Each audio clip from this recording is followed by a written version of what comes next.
Hi guys, welcome to our channel Mr సిసింద్రి.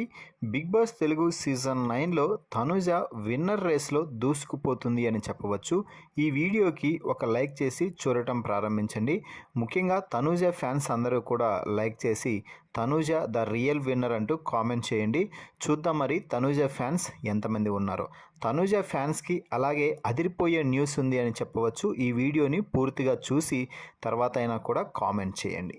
ఇక అసలు విషయానికి వస్తే తనుజ ఈ వారం టాస్కుల్లో దుమ్ము దురిపేస్తుంది అని చెప్పవచ్చు. గత కొన్ని రోజులుగా తనుజను అందరూ అంటున్న ఒక మాట ఏమిటి అంటే, నువ్వు సింగిల్గా ఏ టాస్క్ కూడా గెలవలేవు, ఎవరో ఒకరి సపోర్ట్ అడుగుతూనే ఉంటావు, ఎవరిదైనా సపోర్ట్ ఉంటే కానీ నువ్వు టాస్కుల్లో ఆడలేవు అంటూ ఒకటే మాట అంటూ వస్తున్నారు.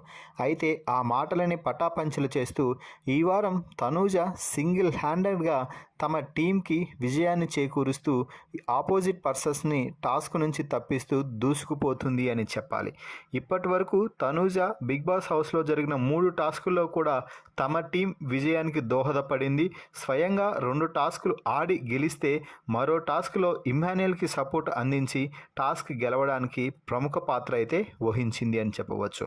దీంతో 3 టాస్కులు గెలవడంతో 3 కంటెస్టెంట్స్ని Big Boss house captaincy contendership నుంచి తొలగించడం అయితే జరిగింది.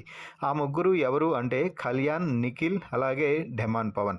ఇక సీక్రెట్ టాస్క్ కూడా గెలిచింది అని చెప్పాలి. బిగ్ బాస్ ఇచ్చిన సీక్రెట్ టాస్క్ని అస్సలు ఏమాత్రం పొరపాటు లేకుండా క్షణాల వ్యవధిలోనే పూర్తి చేసి బంపర్ ఆఫర్ అందుకొని దివ్యాని కూడా కెప్టెన్సీ రేస్ నుంచి అయితే తొలగించింది అని చెప్పాలి.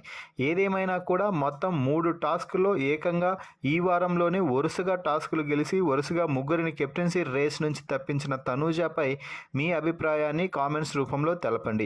ఇలా వరుసగా 3 టాస్కుల్లో తనుజ గెలవడంతో బిగ్ బాస్ కూడా తనుజ ఆటకు మెచ్చి ఒక బంపర్ ఆఫర్ అయితే ఇచ్చారు. ఈ వారం కెప్టెన్సీ పోటీలో పోటీ పడటానికి మొదటి కంటెండర్గా తనుజని ఎంపిక చేస్తున్నట్టు ప్రకటించడంతో తనుజ చాలా హ్యాపీగా ఫీల్ అయిందని చెప్పాలి. మరి తనుజని బిగ్ బాస్ కెప్టెన్సీ కంటెండర్గా ప్రకటించడంపై మీ అభిప్రాయాన్ని కూడా తెలపండి.